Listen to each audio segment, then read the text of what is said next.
તાપીના વ્યારામાં ભાજપની યોજાયેલી સભામાં સ્થાનિકોએ હલ્લાબોલ કર્યો। બારડોલીના ભાજપના ઉમેદવાર પ્રભુ વસાવા પ્રચાર અર્થે લાખણી ગામમાં ગયા હતા અને ત્યાં સ્થાનિકોએ જમીન સંપાદન મુદ્દે સવાલોની વણઝાર ઊભી કરી નાખતા મામલો ગરમાયો।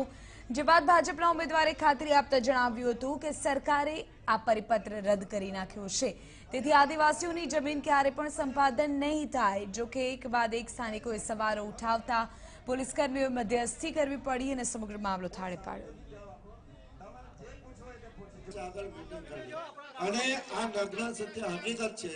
હું 5 વર્ષ બીજા પૂરા થશે તો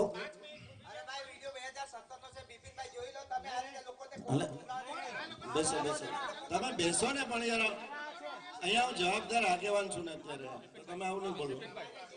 અમે અમારા માટે અમારા બાળકો માટે લડીએ છીએ, બરાબર છે? અમે વિરોધ નથી કરતા, પણ અમારા હકનું છે।